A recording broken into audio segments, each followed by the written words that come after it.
For those who've seen some of the other clips of the other side of the room, that room's pretty much all whiskey and bourbon. This side's got most of the scotch on it. So this is a you side of the room. Yes. So when you like something from that side of the room,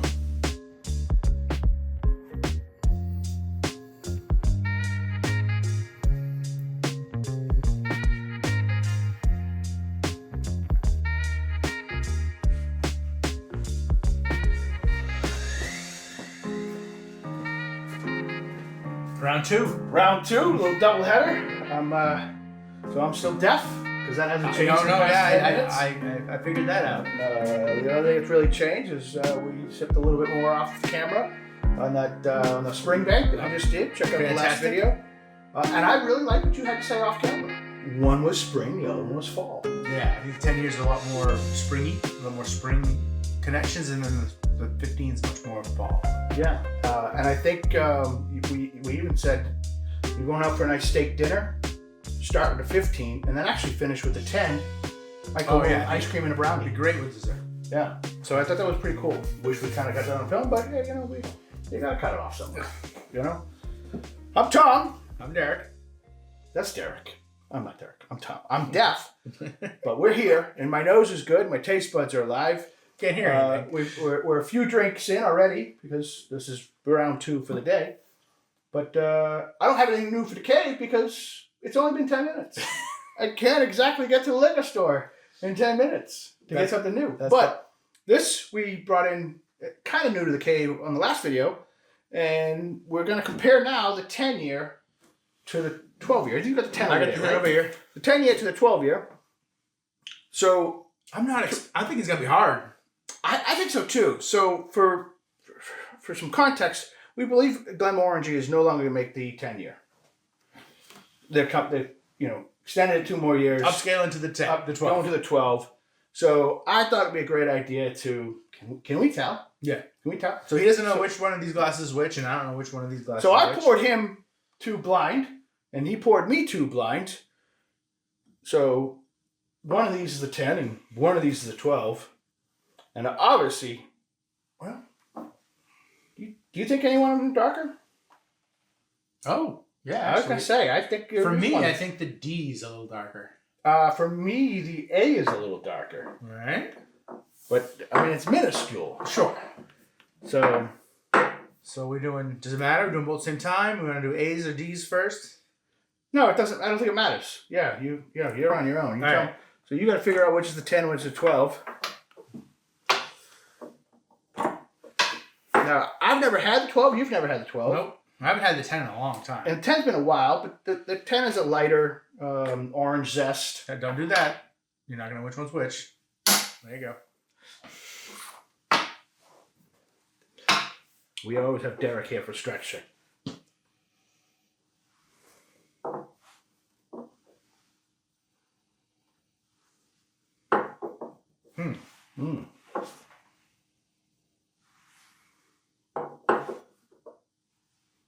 Are you getting a difference? Subtly. I Subtly. think the D for me is a little richer. A is a little lighter.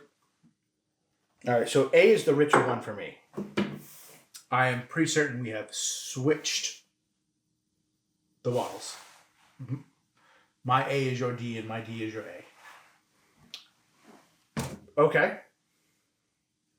So you're ready to call that now? Is that what you're saying?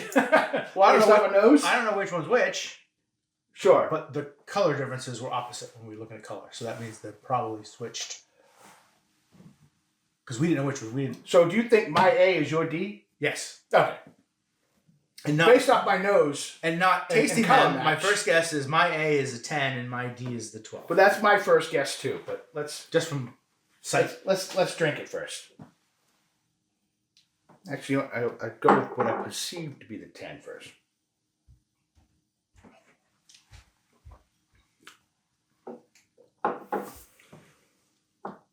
This is really light.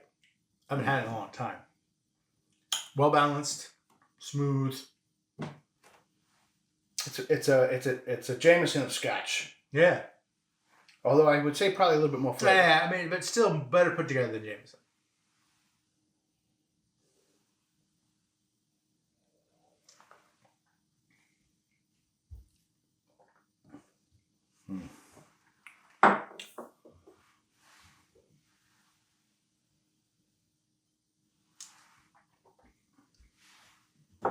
I think there's a slight difference. I think there's a slight difference. Huh? I agree. I think my second one, the D, Yep. a little richer, a little more character. 10's a little lighter, or A's a little lighter, which I think is the 10. So my guess is that the A is the 10 and the D is the 12. And my guess is the 10 is the D and the 12 is the A.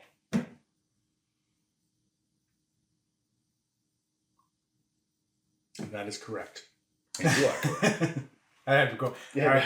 What I did, make sure I remember that correctly. I got it on camera, at least here. Maybe not here, but I got it here and I got it there. So, although they were subtle, they were evident.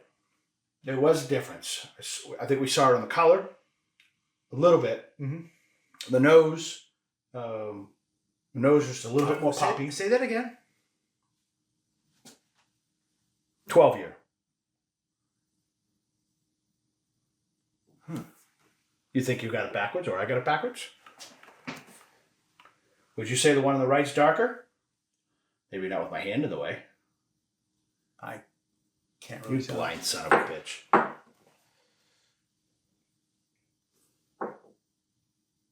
In my mind, I'd reverse them. I'd put the older one at A, which is what you're saying. Yes. Yeah. Okay. Yes. And he put you in a senior home soon? I don't think a senior home will allow us to shoot there. No, that matches up because I thought we were switched. Yes. We're both saying that. Yes. So there you go. 2 years It does make a difference. made a difference. I mean, it's subtle and relatively minute.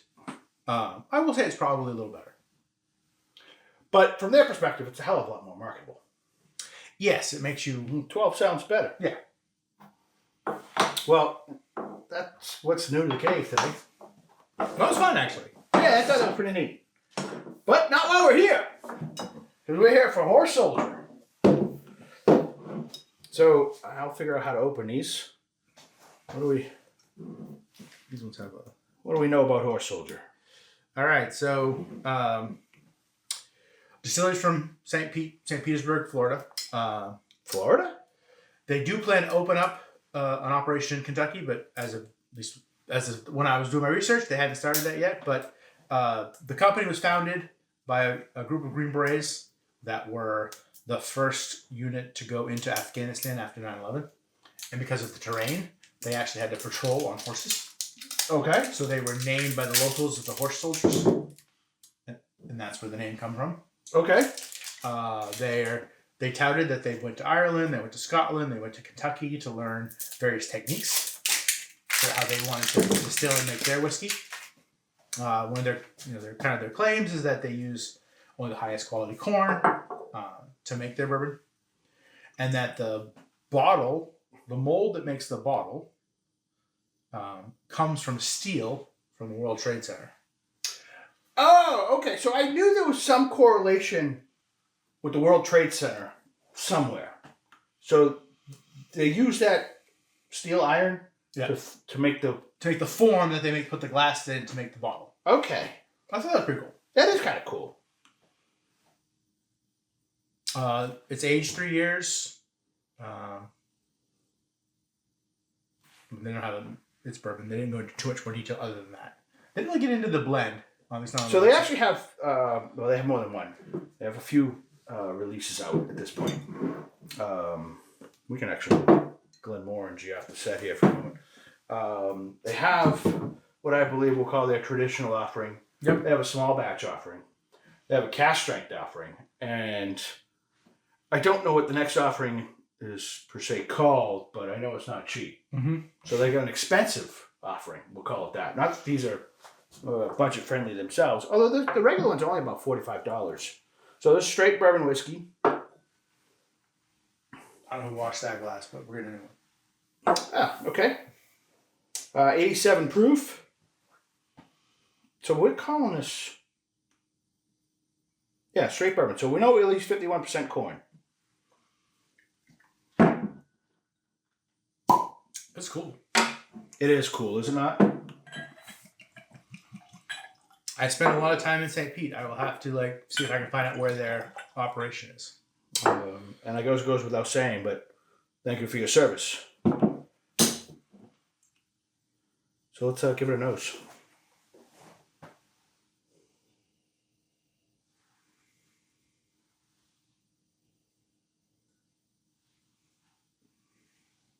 Definitely corn. Yeah, I mean it's bourbon, but you get some like floral in it. A little floral, yeah.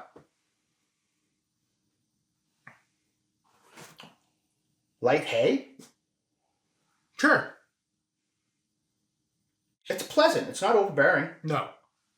And you know what? It's not punching me with the traditional caramel and vanilla, which to me is a compliment. Nose is kind of subtle and light. More outdoors grass. Yeah. Outdoors more grass. Field. Yeah. Oh, then they also have they do char to like a grade 4 for their barrels. Okay, Ozark. So the barrels are heavily charred. Missouri Ozark wood for the barrels. Okay. Just a little sweetness on the nose.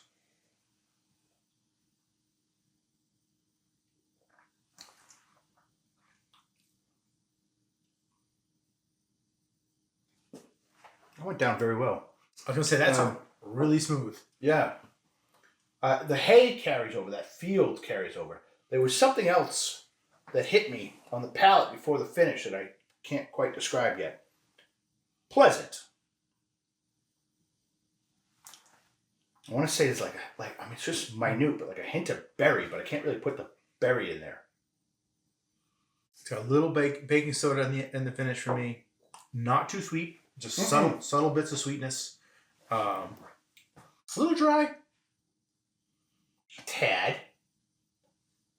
And that could just be the oak. Sure. There's a really well put together, actually. It's really put together. There's a small fruitness that I'm getting here, and it's not a fruit that I would typically describe, especially from a predominant Scotch drinker, where it's really easy to pull an apple or a pear or a dark fruit or something like that. But I'm getting something that I can't quite put my finger on. It's pleasant. I like it. Whatever it is, I like it. Quite banana. Not quite banana, but it's something in closer to that lane. Closer to that. But whatever it is, it's adding a component to this that I really like. It's actually really good.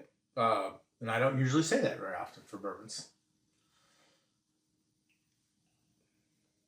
Is this easy to find, hard to find? Very approachable. Yeah, very easy to find. I think both bottles had 300 plus bottles available in the state of New Hampshire. So, this would be interesting to give to, Mitch and Chad and see what their thoughts are. Yeah. More bourbon drinkers in the crowd. I'd really like to know what the mash bill is. Because I'm not getting all the things that I joke upon or, haphazardly criticize on bourbon. It's like, it's just a sea of caramel and vanilla. Every bourbon I drink seems just like, oh, this is caramel and vanilla. And I know there's nuances between them, but I'm not getting any of that here. And I like it. I wouldn't be surprised if it's actually just corn. They didn't say, I from my research, I couldn't find real definitive one way or the other. The only thing they talked about was the corn in the process. Well, I'm not getting any rye tendencies. Yeah. Well, let's get a couple more glasses and I'm pretty happy with that. Let's try some move this aside over here. Let's try some high tests. Some high tests, yeah. So 122.8. So I assume. So I thought they barreled it at 133. Now it may change. That's possible, yeah. Or no, maybe they barrel it at 113, and then as it loses water, it'll condense in the barrel. Okay. Yeah, barrel strength bourbon whiskey, 122.8, uncut. So I assume this is just the same thing we just had. Yep, just full strength. Less water. Well, I really like the first one. So they're barreling it. They're making it in Florida. I wonder where they get their water from. Say that again? Well, the water, there's only 3 basic things, right? That go into most of these things. There's the grain, there's the yeast, and there's the water. Yeah. Well, the water, they make it in Florida. The water is, I'm assuming, coming from Florida.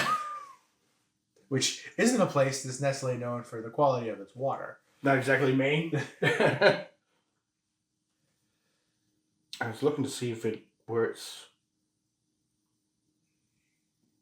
So it's produced and bottled, or at least this is in Somerset, Kentucky. Okay, so then they moved. Yes. Their plan was to move to Kentucky. Yes. That's when we opened their facility. Yes, Somerset, Kentucky. All right.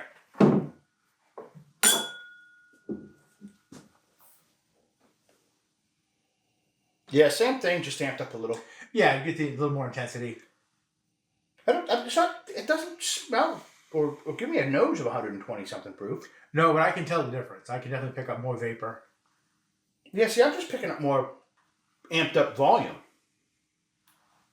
So same notes, just easier to get to. I don't have to, the nose comes to me more than I have to go to it.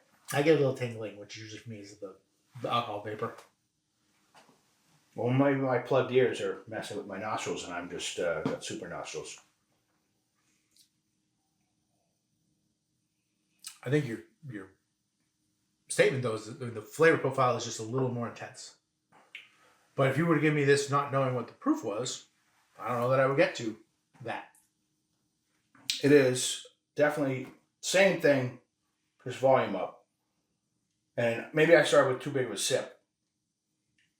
But the proof's going to expose that little bit of dryness you got on the first one really comes to play here. The only thing that I got a little sourness on the finish of this one.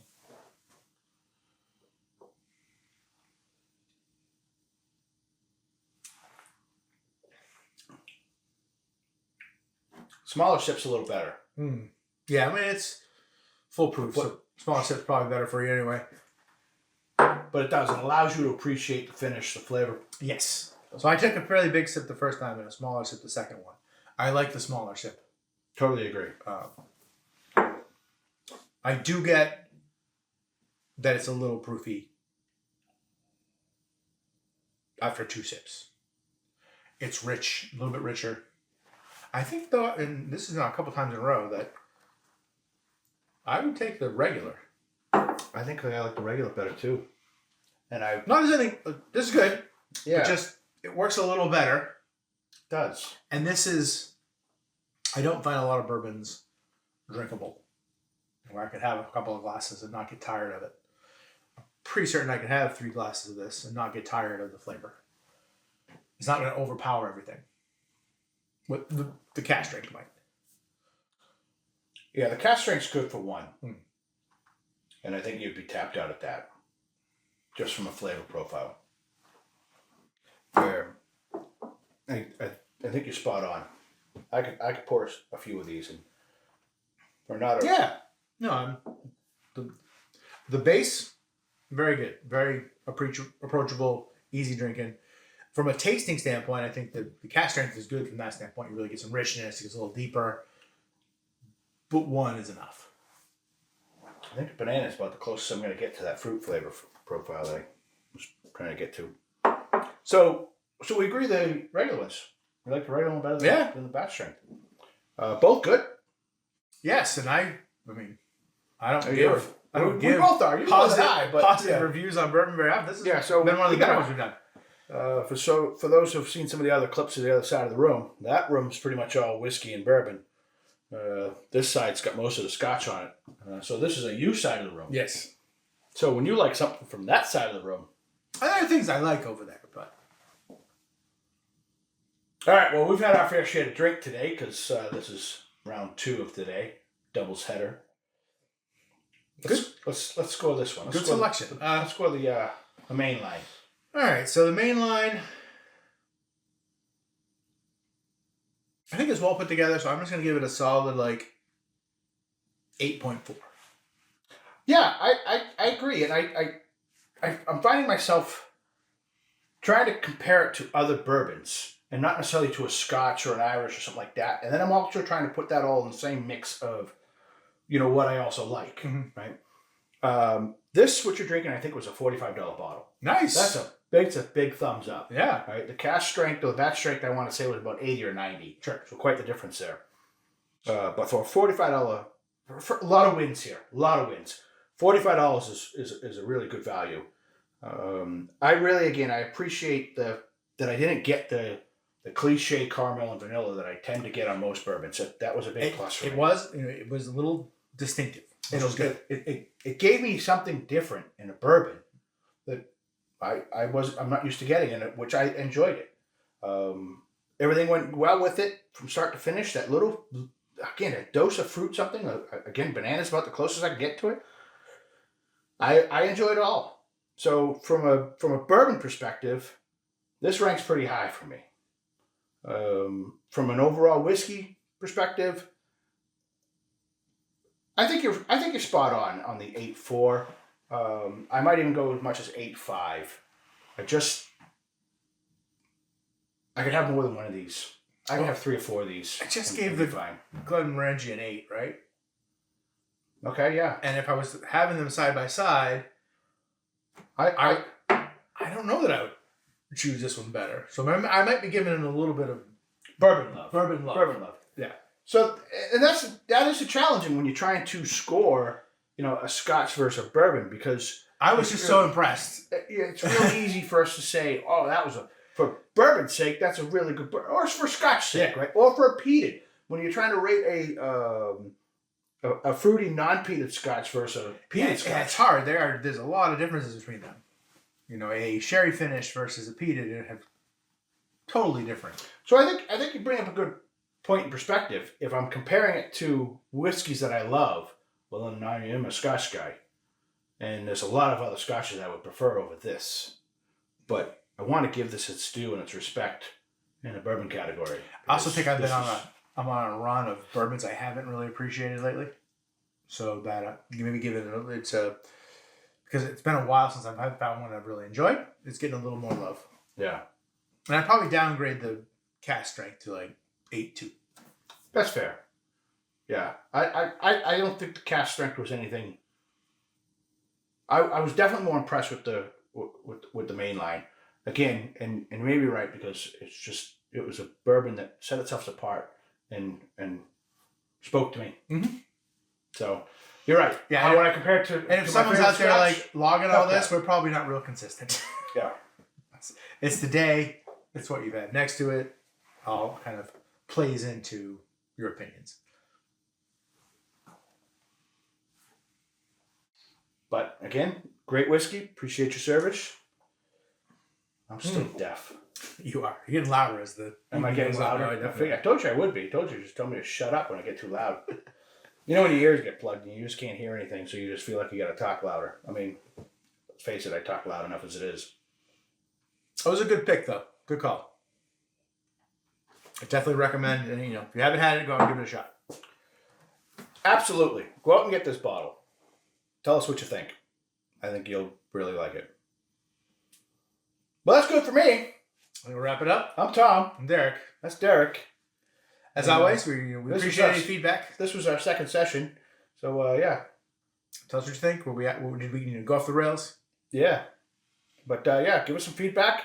Give him some shit. Give me some shit. And then we'll see you next time. Be good.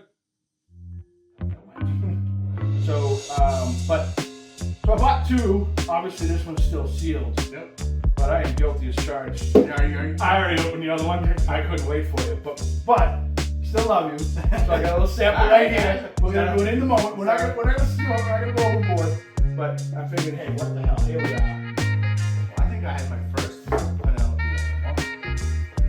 Yes, you did. You had the sherry finish. Yep.